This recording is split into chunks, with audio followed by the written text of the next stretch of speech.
Hello students, welcome to law excellence. ఇవాళ మనం December 16వ తేదీకి సంబంధించిన ఇంపార్టెంట్ టాపిక్స్ చూద్దాం. ముందుగా మొదటిది చూడండి, జల్ వాహక్ అన్నటువంటి స్కీమ్కి సంబంధించి మన ఇన్లాండ్ వాటర్ వేస్కి సంబంధించినటువంటి స్కీమ్ అనమాట. రెండవది, నక్సలిజంని ఛత్తీస్గఢ్లో 2026 కల్లా ఎలిమినేట్ చేస్తామన్నట్టుగా మన హోంశాఖ మంత్రి చెప్తూ ఉన్నారు ఆ కంటెక్స్లో. మూడవది, వన్ క్యాండిడేట్ మల్టిపుల్ కాన్స్టిట్యుయెన్సీస్ అన్నటువంటి టాపిక్ గురించి. నాలుగవది, అసలు కార్బన్ మార్కెట్ అన్నటువంటిది ఎలా పనిచేస్తుంది అన్నట్టుగా. ఐదవది చూడండి, రష్యన్ ట్యాంకర్ అన్నటువంటిది స్ప్లిట్ అయిపోయింది, దాంతో ఆయిల్ అన్నటువంటిది కెర్చ్ స్ట్రైట్లో వచ్చేసింది అనమాట.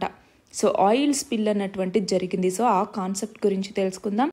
చివరిగా వైజాగ్లో చూడండి, ఆలివ్ రిడ్లీ టర్టిల్స్ యొక్క కలేబరాలు అన్నటువంటివి సముద్ర తీరానికి వచ్చి చేరుతున్నాయి. ఈ కంటెక్స్లో ఆలివ్ రిడ్లీ టర్టిల్స్ గురించి మనం తెలుసుకుందాం.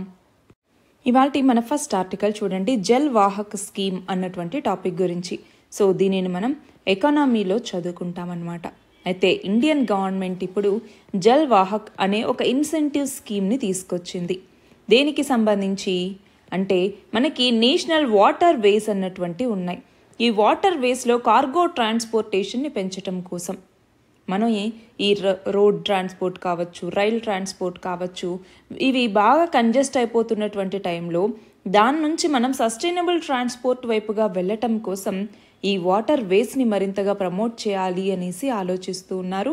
అందులో భాగంగానే మనం చూస్తే 300 కిలోమీటర్ల పాటు వాటర్ వేస్ ద్వారా ట్రాన్స్పోర్ట్ చేసేందుకు గూడ్స్కి ఈ డైరెక్ట్ ఇన్సెంటివ్స్ని ఈ స్కీమ్ అన్నటువంటిది ప్రొవైడ్ చేస్తుందన్నమాట.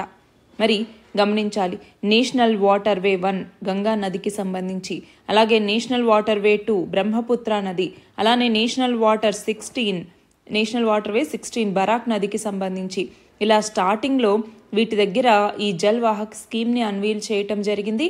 మరి దీని కింద కార్గో ఓనర్స్ ఎవరైతే ఉంటారో ఆ కార్గో ఓనర్స్కి డైరెక్ట్గా 35% వరకు రియంబర్స్మెంట్ అన్నటువంటిది ఆపరేషనల్ కాస్ట్ మీద ఇవ్వటం జరుగుతుంది.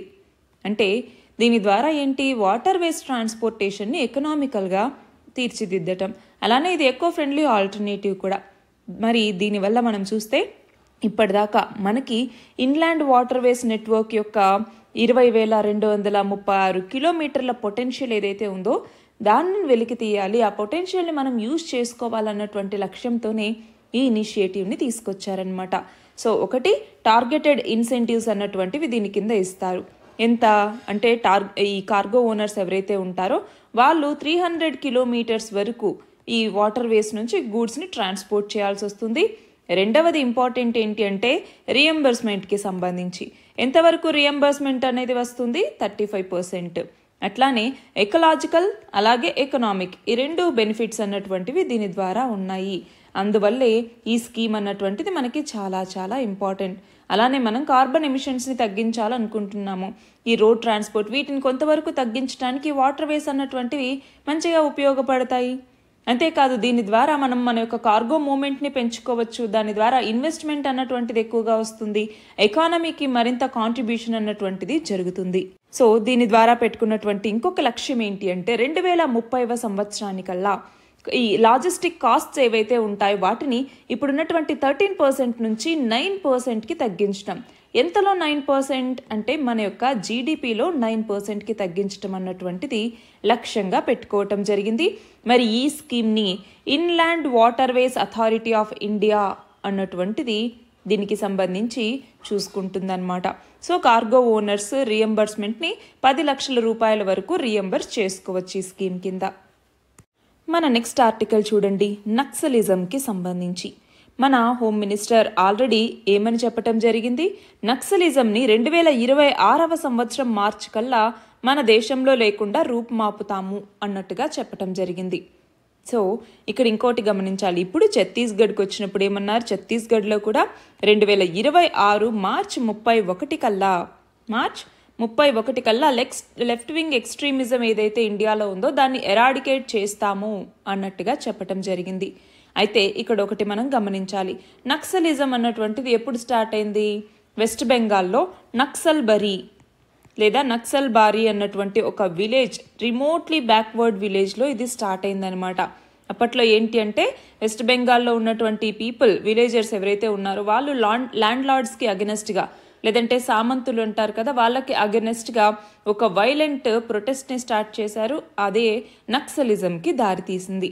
మరి ఇక్కడ మనం చూస్తే దాని స్ప్రెడ్ అన్నటువంటిది చాలా జరుగుతూ వచ్చింది. ఫర్ ఎగ్జాంపుల్ మనకి లెస్ డెవలప్డ్ రీజియన్స్ అయినటువంటి, మినరల్ రిచ్ రీజియన్స్ అయినటువంటి కొన్ని ఉన్నాయి. ఛత్తీస్గఢ్, ఒడిషా కావచ్చు, ఆంధ్రప్రదేశ్ కూడా హెవీగా ఎఫెక్ట్ అయింది ఈ నక్సలిజంతో.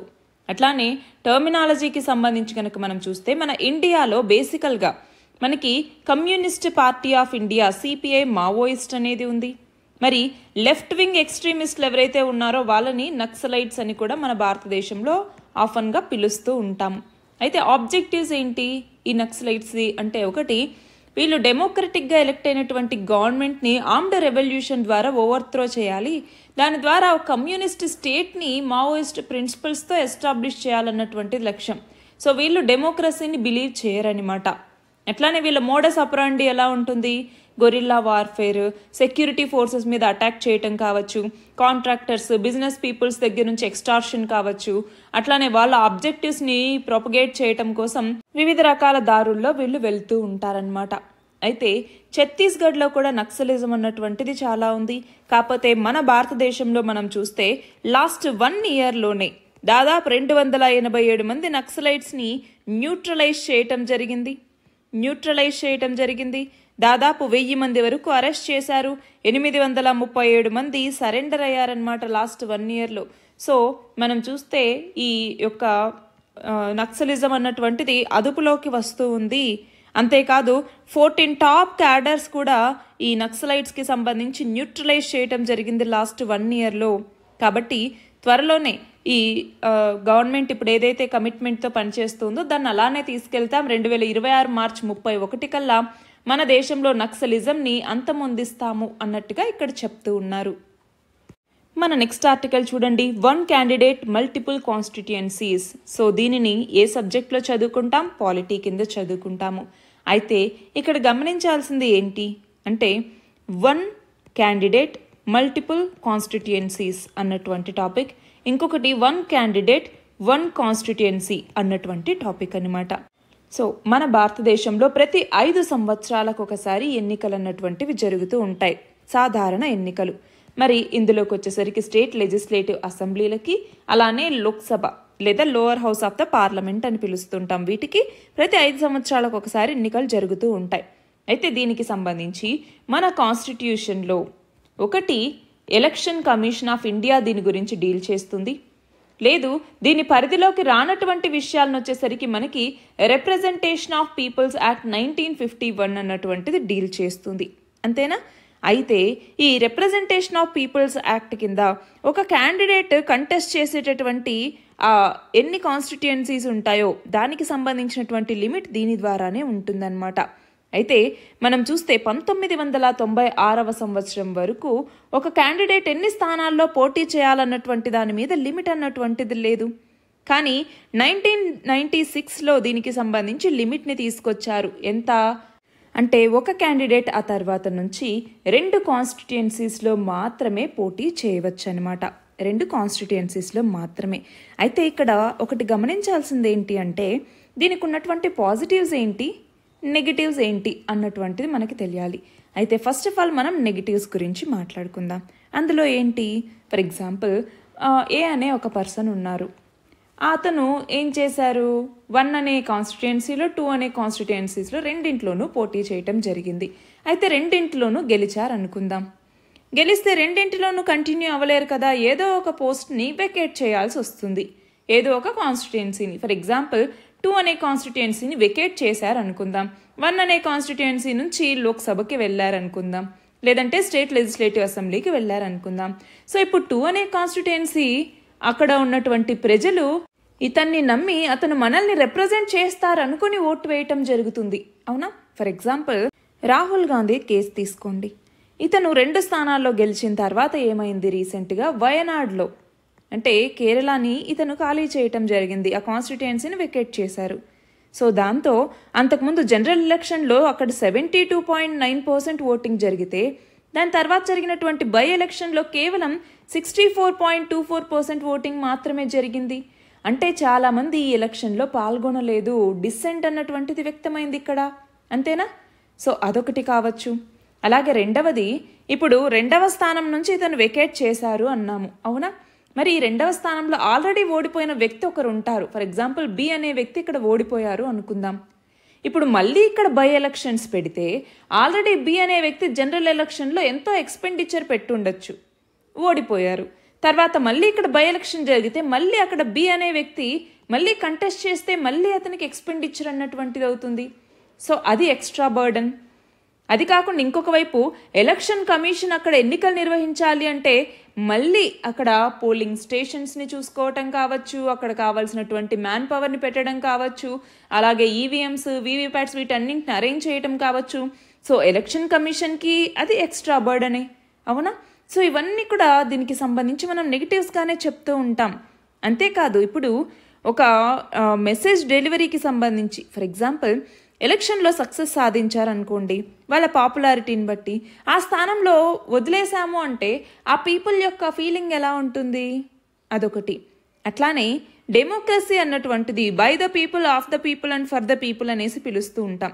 మరి ఎలక్షన్స్ అన్నటువంటి పీపుల్ యొక్క నీడ్స్ని సర్వ్ చేసేలాగా ఉండాలి. కానీ ఒక క్యాండిడేట్ ఒక చోట కాకపోతే ఇంకో చోట గెలుస్తాంలే అన్నట్టుగా దాన్ని ఒక ఆల్టర్నేటివ్గా తీసుకునేలాగా ఉంటే అది ఎంతవరకు సమంజసం, ఇది మనం గమనించాలి. మరి దీంట్లో పాజిటివ్స్ ఏంటి అంటే, ఒకటి, ఇది మన కంట్రీలోనే కాదు చాలా కంట్రీస్లో ఉన్నాయి. ఫర్ ఎగ్జాంపుల్ పాకిస్తాన్లోను, బంగ్లాదేశ్లోను, వీటన్నింటి దేశాల్లో కూడా ఈ ప్రాక్టీస్ అన్నటువంటిది ఉంది. అయితే ఇంకోటి ఏంటి అంటే, ఇది ఆ యొక్క ఎవరైతే క్యాండిడేట్స్ ఉంటారో వాళ్ళకు ఒక సేఫ్టీ నెట్ లాగా పనిచేస్తుంది. ఫర్ ఎగ్జాంపుల్ ఇక్కడ 2 కాన్స్టిట్యుయెన్సీస్లో పోటీ చేసినప్పుడు ఫర్ ఎగ్జాంపుల్ ఏ అనే స్థానంలో గెలిచి బి అనే స్థానంలో ఓడిపోయారు అనుకోండి, అప్పుడు ఒక స్థానంలో అయినా గెలుస్తారు కాబట్టి వీళ్ళు పార్లమెంట్కి లేదంటే అసెంబ్లీకి వెళ్ళే అవకాశం ఉంటుంది. అలా ఒక దాంట్లో కాకపోతే ఇంకో దాంట్లో గెలుస్తాంలే అన్నటువంటిది ఒకటి. రెండవది వచ్చేసరికి కొన్నిసార్లు ఒకే స్థానంలో గెలిచారనుకోండి. ఫర్ ఎగ్జాంపుల్ మమతా బెనర్జీ ఏమైంది, వెస్ట్ బెంగాల్ అసెంబ్లీ ఎలక్షన్స్లో నందిగ్రామ్లో ఓడిపోయింది. ఒక్క స్థానం నుంచి ఆమె పోటీ చేసింది. సో అక్కడ ఓడిపోయింది. మరి సీఎంగా రావాలి అంటే ఏంటి, కంపల్సరీగా ఎమ్మెల్యేగా ఉండాలి. సో దాంతో ఏమైంది, వేరే కాన్స్టిట్యుయెన్సీలో ఉన్నటువంటి ఒక పర్సన్ రిజైన్ చేసి అక్కడ మళ్ళీ బై ఎలక్షన్స్ పెట్టి ఆమెని గెలిపించాల్సి వచ్చింది. సో ఇంకొకళ్ళు వాళ్ళ సీట్ని ఇక్కడ త్యాగం చేయాల్సి వస్తుంది. సో ఇలా అన్నమాట. అట్లానే మనం గమనించాలి ఏది అంటే, ఒక లీడర్ సెంట్రిక్ పార్టీ అన్నటువంటిది ఎక్కువ మెజారిటీని సాధించడానికి ఇది ఒక కంటిన్యూయేషన్కి ఇది ఒక పాజిటివ్ ఎనర్జీని ఇస్తుంది అన్నట్టుగా కూడా మనం చెప్పాలి. కానీ ఇక్కడ ఒకటి గమనించాలండి, ఆల్టర్నేటివ్గా అంటే ఇది కాకపోతే ఏముందిలే ఇంకో స్థానం అన్నటువంటిది మాత్రం కరెక్ట్ అయితే కాదు. అంతేకాకుండా ఇంకొక నెగిటివ్ ఏంటి అంటే, బై ఎలక్షన్ జరిగినప్పుడు ఎవరైతే అక్కడ ఏ పార్టీ అయితే అక్కడ పవర్లో ఉంటుందో ఆ పార్టీకే అక్కడ గెలవటానికి ఎక్కువ అవకాశాలు ఉంటాయి ఆ కాన్స్టిట్యుయెన్సీలో అన్నటువంటిది కూడా ఒకటి మనం చూస్తూ వస్తూ ఉన్నాం. సో ఇవన్నీ కూడా మనం గమనించాలి ఇక్కడ. ఈ నేపథ్యంలోనే అసలు ఒక ఎలక్షన్కి సంబంధించి ఒక కాన్స్టిట్యుయెన్సీ నుంచి ఒక క్యాండిడేట్ మాత్రమే పోటీ చేయాలి అన్నట్టుగా ఎంతోమంది సజెస్ట్ చేశారు. సో దానికి మనం వెళ్ళాలి అన్నట్టుగా ఈ ఆర్టికల్. మన నెక్స్ట్ ఆర్టికల్ చూడండి, కార్బన్ మార్కెట్కి సంబంధించి. సో దీనిని మనం ఏ సబ్జెక్ట్ కింద చదువుకుంటాం, ఎన్వైరన్మెంట్ కింద చదువుకుంటాము, అలానే ఎకనామీ కింద కూడా మనం చదువుకుంటాం.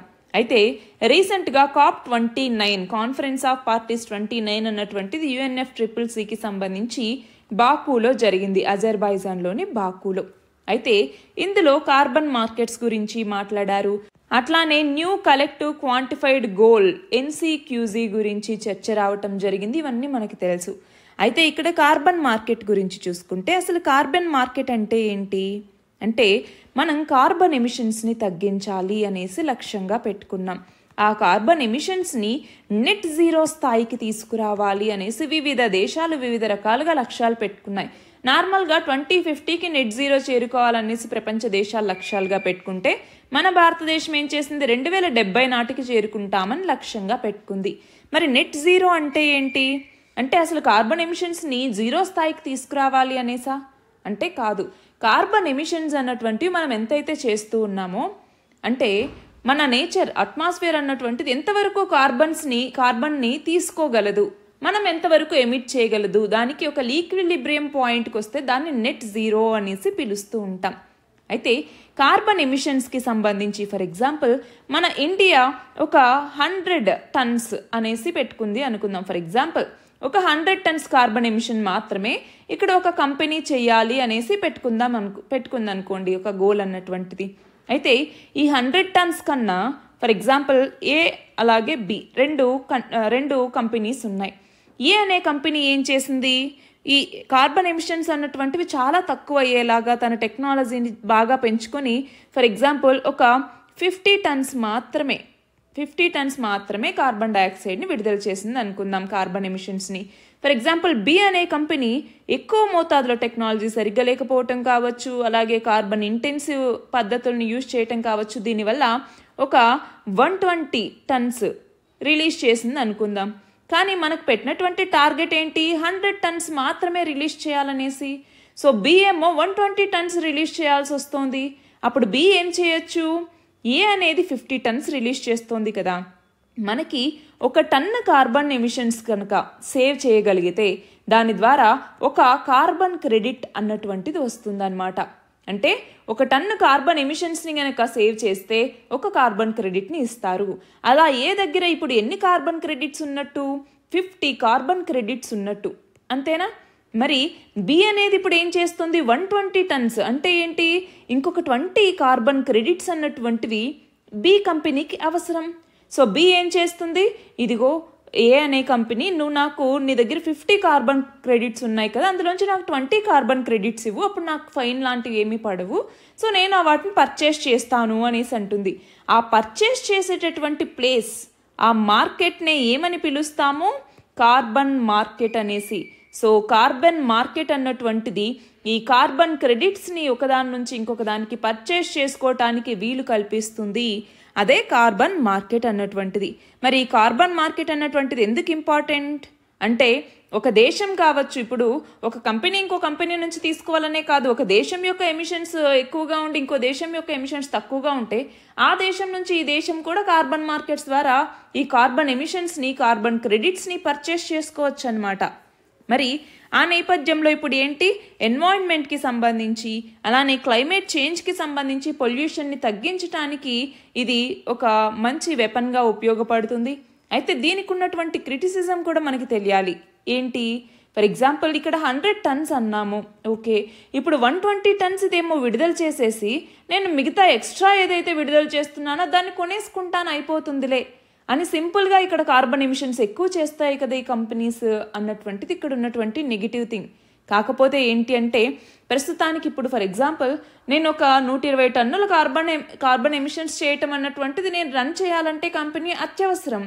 అలాంటిది సడన్గా నువ్వు తగ్గించేసే అంటే నేను చేయలేను కదా అన్నటువంటి నేపథ్యంలోనే ఇప్పుడు సడన్గా చేంజ్ చేసుకోవటానికి కాకుండా లాంగ్ టర్మ్లో అది మనం ఎన్వైరన్మెంటల్ సస్టైనబిలిటీకి వెళ్ళే విధంగా ప్రస్తుతానికైతే తగ్గించుకుంటూ వచ్చే విధంగా మార్కెట్ నుంచి కొనుగోలు చేయటం అన్నటువంటిది ఒక మంచి పద్ధతి అన్నట్టుగా ఈ కార్బన్ మార్కెట్ అలాగే కార్బన్ క్రెడిట్స్ అన్నటువంటి పద్ధతిని తీసుకురావటం జరిగింది.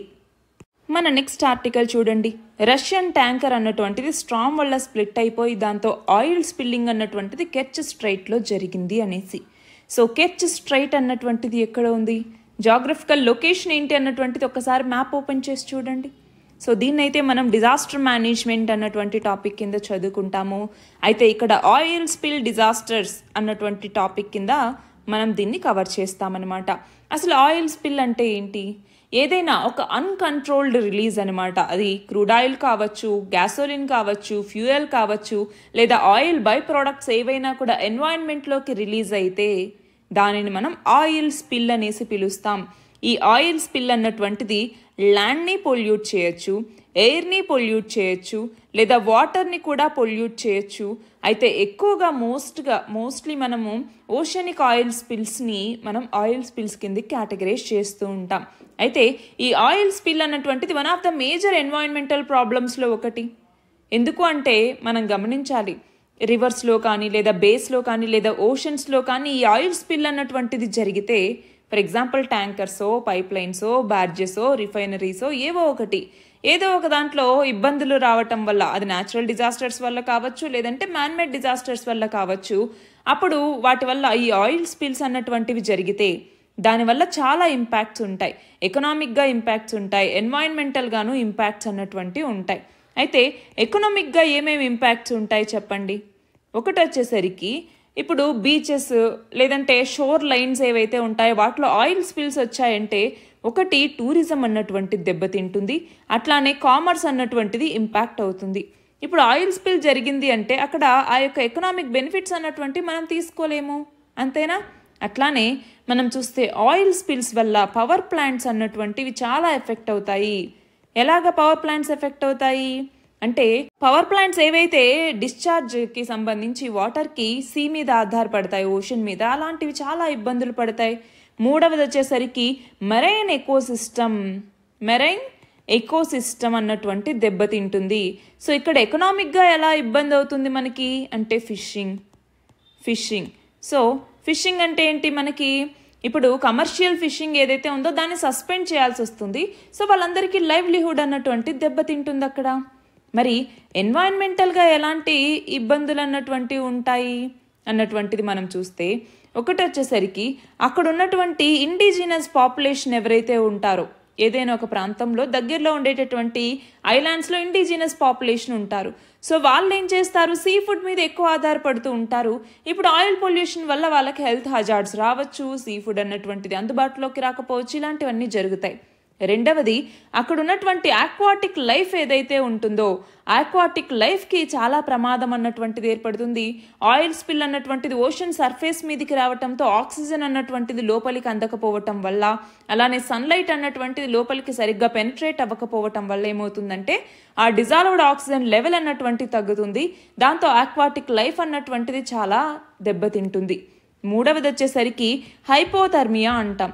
హైపోథర్మియా అంటే ఏంటి, ఇందాక అన్నట్టుగా ఈ వాటర్ ప్రూఫ్ ప్రాపర్టీస్ అన్నటువంటివి ఈ ఆయిల్కి ఉండటం వల్ల ఏమవుతుందంటే ఈ బర్డ్స్ యొక్క ఫర్స్లో కావచ్చు, అట్లానే ఆయిల్ కోటెడ్ బర్డ్స్ రావటం వల్ల, మెరైన్ మామెల్స్ అన్నటువంటివి సరిగ్గా టెంపరేచర్స్ అన్నటువంటివి అందకపోవటం వల్ల తన యొక్క బాడీ టెంపరేచర్స్ అనేవి బిలో నార్మల్ లెవెల్స్కి పడిపోయి అవి చనిపోయే అవకాశం అన్నటువంటిది ఉంది. అట్లానే అఫెక్టెడ్ అనిమల్స్ ఏవైతే ఉంటాయో వాటిని తినటం వల్ల మనకి కూడా ఆ టాక్సిసిటీ అన్నటువంటిది వస్తుంది. సో దానివల్ల హ్యాబిటాట్ రేట్, రిప్రొడక్టివ్ రేట్ ఇవి తగ్గిపోయే అవకాశాలు అన్నటువంటివి ఉన్నాయి. వీటన్నింటితో పాటు ఇంకొకటి ఏంటంటే మ్యాంగ్రోవ్స్, సాల్ట్ వాటర్ మార్షెస్ అంటాం కదా, అవి కావచ్చు, మ్యాంగ్రోవ్స్ కావచ్చు, ఇవన్నీ ఆయిల్ స్పిల్స్ వల్ల చాలా సఫర్ అవుతాయన్నమాట. మరి వీటన్నింటికి కనుక మనం చూస్తే చాలా రెమిడియేషన్స్ ఉన్నాయి. అందులో ఒకటి వచ్చేసరికి బయో రెమిడియేషన్ అన్నటువంటిది. బయో రెమిడియేషన్ అంటే బ్యాక్టీరియాని ఉపయోగించి ఆయిల్ స్పిల్స్ని క్లీనప్ చేసే పద్ధతి ఒకటి ఉంది. అట్లానే దీనికి ఫర్ ఎగ్జాంపుల్ మనం చూస్తే సైక్లోక్లాస్టికస్ కావచ్చు, అట్లానే పారాపెర్లుసిడిబాకా అన్నటువంటి ఒక బ్యాక్టీరియా ఉంది. ఇవన్నీ ఏంటి అంటే కంటామినెంట్స్ని రిమూవ్ చేయడానికి యూజ్ చేసే బ్యాక్టీరియా. అట్లానే మనకి కంటైన్మెంట్ బూమ్స్ అనేసి ఉంటాయి. ఫర్ ఎగ్జాంపుల్ ఫ్లోటింగ్ బ్యారియర్స్ అంటూ ఉంటాం. సో అవి ఏం చేస్తాయంటే ఆయిల్ యొక్క స్ప్రెడ్ని తగ్గిస్తాయన్నమాట, అదొకటి. అట్లానే స్కిమ్మర్స్ అంటాం. స్కిమ్మర్స్ అనేవి కొన్ని డివైజెస్ అనమాట. ఇవి ఏం చేస్తాయంటే వాటర్ సర్ఫేస్ నుంచి ఈ ఆయిల్ స్పిల్ ఏదైతే ఉంటుందో దాన్ని సపరేట్ చేయటానికి. అట్లానే కొన్ని డిస్పెన్సర్స్ ఏజెంట్స్ అనేవి ఉంటాయి, అంటే కెమికల్స్ని యూజ్ చేయటం సర్ఫేసెంట్స్గా. అట్లానే కాంపౌండ్స్ కొన్ని ఏం చేస్తాయంటే ఆ లిక్విడ్ సబ్స్టాన్సెస్ని చిన్న చిన్న డ్రాప్లెట్స్ లాగా బ్రేక్ చేస్తాయన్నమాట. దానివల్ల మనం ఏమంటాము, ఈ టెంపరేచర్ అన్నటువంటిది లోపలికి సీ వాటర్లోకి వెళ్ళటానికి ఉపయోగపడుతుంది. అలాగే దీనికి సంబంధించి ఇండియన్ కోస్ట్ గార్డ్ ఏమైనా ఎన్వైరన్మెంటల్ ఏజెన్సీస్, అలాగే పోర్ట్ అథారిటీస్, మినిస్ట్రీస్ వీటితో అసిస్ట్ చేస్తూ ఆయిల్ స్పిల్ క్లీనింగ్ ఆపరేషన్స్ని చేపడుతూ ఉంటుంది. ఇంటర్నేషనల్ మ్యారిటైమ్ ఆర్గనైజేషన్ అన్నటువంటిది ఆయిల్ స్పిల్స్కి సంబంధించి ఏమైనా ఇన్సిడెంట్స్ వస్తే దాన్ని క్లీనప్ చేయటానికి ఇలాంటి వాటికి యూజ్ అవుతుందన్నమాట. కానీ ఇప్పటిదాకా ఎలాంటి లా కూడా ఆయిల్ స్పిల్స్కి సంబంధించి మనకి చట్ట పరిధిలో లేదు ప్రపంచంలో. మన లాస్ట్ ఆర్టికల్ చూడండి, ఆలివ్ రిడ్లీ యొక్క కార్కాసెస్ అన్నటువంటివి అంటే ఏంటి, కలేబరాలు అన్నటువంటివి ఇప్పుడు వైజాగ్ షోర్కి చాలా వస్తూ ఉన్నాయన్నట్టుగా. మరి ఏమవుతోంది, ఎన్వైరన్మెంటల్ ఎక్స్పర్ట్స్ ఏమంటూ ఉన్నారంటే ఈ మెజారిటీ ఆఫ్ ద టర్టిల్స్ అన్నటువంటివి మెరైన్ పొల్యూషన్ వల్ల, లేదంటే ట్రాలింగ్ చేయటం వల్ల, అంటే ఫిష్కి ట్రాలింగ్ నెట్స్ అన్నటువంటివి యూజ్ చేస్తూ ఉంటారు కదా, అలాంటి వాటి వల్ల ఇవి చనిపోతూ ఉన్నాయి అన్నట్టుగా చెప్తూ ఉన్నారు. అయితే గమనించాలి, ఆలివ్ రిడ్లీ టర్టిల్స్కి సంబంధించి ఇప్పుడు ఇది బ్రీడింగ్ సీజన్ అనమాట. మరి అలాంటి నేపథ్యంలో చాలా ఆలివ్ రిడ్లీ టర్టిల్స్ అన్నటువంటివి చనిపోయి బీచెస్ దగ్గర కనపడుతూ ఉన్నాయి. సో వీటిని మనం ఎన్వైరన్మెంట్ అన్నటువంటి టాపిక్ కింద చదువుకుంటాం. ఎన్వైరన్మెంట్ అండ్ ఎకాలజీ అన్నటువంటి సబ్జెక్ట్ కింద చదువుకుంటాము. అయితే ఈ ఆలివ్ రిడ్లీ టర్టిల్స్ అన్నటువంటివి స్మాల్, అలాగే మోస్ట్ అబండెంట్ సీ టర్టిల్స్ అనమాట. అంతేకాదు వీటికి ఆలివ్ గ్రీన్ కలరేషన్ అన్నటువంటిది ఉంటుంది కాబట్టి షెల్కి ఆలివ్ రిడ్లీ టర్టిల్ అనేసి పేరు వచ్చింది వీటికి. అంతేకాదు ఇవి ఏంటంటే మాస్ నెస్టింగ్ అన్నటువంటివి చేస్తాయి. దాన్నే అరిబడా అని పిలుస్తూ ఉంటాం, అరిబడా అనేసి. సో థౌజండ్స్ ఆఫ్ ఫిమేల్స్ ఒక చోటికి వచ్చి సేమ్ బీచ్లో ఎగ్స్ పెడుతూ ఉంటాయన్నమాట. సో ఇది యునిక్ ఫీచర్ దీనికి సంబంధించి. మెయిన్గా ఇవి మనం చూస్తే పసిఫిక్, అట్లాంటిక్, అలాగే ఇండియన్ ఓషన్స్ దగ్గర వార్మ్ వాటర్లో మనకి ఇవి కనపడుతూ ఉంటాయి.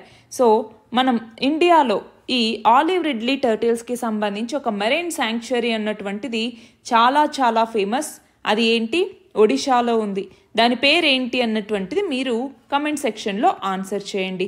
అయితే ఈ ఆలివ్ రిడ్లీ టర్టిల్ యొక్క ఫీచర్స్ చూస్తే మనకి ఒకటి లేదంటే 2 విజిబుల్ క్లాస్ అన్నటువంటివి దీనికంటూ ఉంటాయి.